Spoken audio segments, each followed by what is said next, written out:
Hello दोस्तों, मेरा नाम अवधेश और स्वागत है मेरे यूट्यूब चैनल पे। 1962 और 65 के युद्ध में भारतीय नेतृत्व को जिन दुखद अध्यायों को देखना पड़ा, उसके बाद सैनिक साजो सामान एवं हथियारों के क्षेत्र में आत्मनिर्भरता हासिल करने की ज़रूरत महसूस हुई। भारत ने रूस से बड़ी संख्या में ज़मीन से हवा में मार करने वाली मिसाइलें हासिल की। ग्रुप कैप्टन नारायण ने इस तरह की मिसाइलें देश में ही विकसित करने की ज़रूरत महसूस की और उसकी वकालत भी की।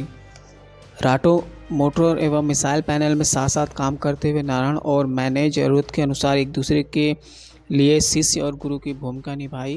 रॉकेट विज्ञान के बारे में सीखने के लिए वे बहुत ही आतुर रहते थे और मैं हवाई हथियारों की प्रणालियों को जानने का इच्छुक रहता था।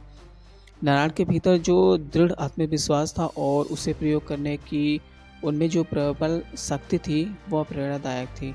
प्रोफेसर साराभाई के साथ तिरुपति रेंज के दौरे के समय से ही नारायण हमेशा अपने राटो मोटर में व्यस्त रहते थे। वे कहने से पूर्व ही उन सब चीज़ों का बंदोबस्त कर लेते थे जिनकी उन्हें ज़रूरत पड़ती थी। उन्होंने अपने काम को आगे बढ़ाने और किसी भी कीमत पर उसे पूरा करने की वचनबद्धता के साथ 75 लाख रुपए हासिल भी किए थे। उनका कहना था, तुम चीज़ का नाम बताओ, मैं तुम्हें ला कर दूंगा, लेकिन समय के लिए मत पूछो। उस वक्त मुझे उनकी बेचैनी पर बहुत हंसी आती थी। मैं उनके लिए टी.एस. एलियट की होलो मैन की कविता ये पंक्तियाँ पढ़ना चाहता हूँ। परिकल्पना और सृजन के बीच, भावना और कर्म के बीच पड़ती है परछाई। परिकल्पना और सृजन के बीच, भावना और कर्म के बीच पड़ती है परछाई, जिससे बनता जीवन, जीवन की भंगुरता। उस समय रक्षा अनुसंधान एवं विकास का काम पूरी तरह आयातित उपकरणों पर निर्भर था। स्वदेशी के तौर पर कुछ भी उपलब्ध नहीं था। हम दोनों ने जरूरी उपकरणों एवं कल पुर्जों की एक लंबी सूची बनाई और आयात योजना की तैयारी की, लेकिन मुझे यह बहुत ही बुरा लगा। क्या इसका कोई इलाज या विकल्प नहीं हो सकता? क्या पेचकस तकनीक के सहारे जिंदा रहना होगा इस देश को? क्या भारत जैसा गरीब राष्ट्र इस तरह के विकास पर होने वाले खर्च को बर्दाश्त कर पाएगा? जब से मैंने राटो परियोजना को हाथ में लिया था, उसके बाद से दफ्तर में देर रात तक काम करने का एक नियम सा बन गया था। एक दिन मैंने देखा कि हमारे पास एक नौजवान साथी जयाचंद बाबू घर जा रहे थे। वे कुछ महीने पहले ही हमारी इस टीम में शामिल हुए थे। उसके बारे में एकमात्र जो मैं जानता था वह यह था कि वे बहुत ही सकारात्मक दृष्टि तथा स्पष्ट कल आने वाले थे। मैंने उन्हें अपने दफ्तर में बुलाया और उनसे पूछा, क्या तुम्हारे पास ज़रूरी विदेशी कलपुर्जों की खरीद के बारे में कोई सुझाव है? कुछ क्षण के लिए बाबू चुपचाप खड़े रहे और अगले दिन शाम तक के लिए समय मांगा। अगले दिन शाम को बाबू मेरे पास निर्धारित समय पर आ गए और वायदे के मुताबिक उनका चेहरा दमक रहा था। हम इसे कह सकते हैं कि सर, बिना आयातित उपकरणों के राटो प्रणाली विकसित की जा सकती है।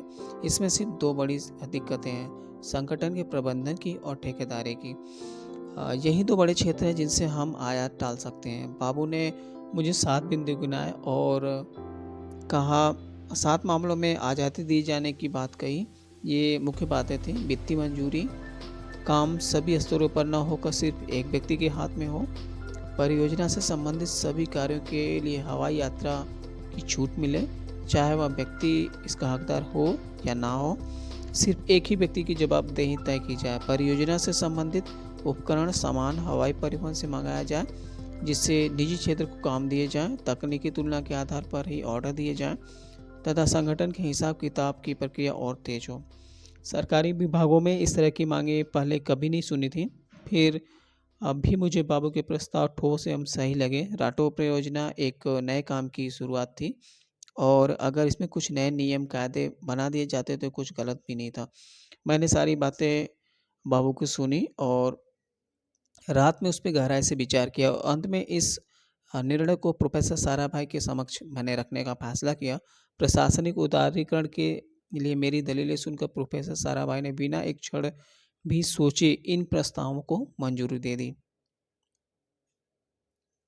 अपने सुझावों से बाबू ने विकास कार्यों में भी कुशल बुद्धि वाले व्यवसायी व्यक्ति की महत्ता को रेखांकित किया था। मौजूदा मापदंडों के भीतर चीज़ों को और ज़्यादा तेज़ी से चलाने के लिए उससे आपको और ज़्यादा से और ज़्यादा लोगों को लगाना होगा, ज़्यादा चीज़ों की ज़रूरत होगी तथा पैसा भी ज़्यादा लगाना होगा। अगर आप ये सब नहीं कर सकते हैं तो अपने मानदंडों को बदल दीजिए। एक सहज व्यवसाय की तरह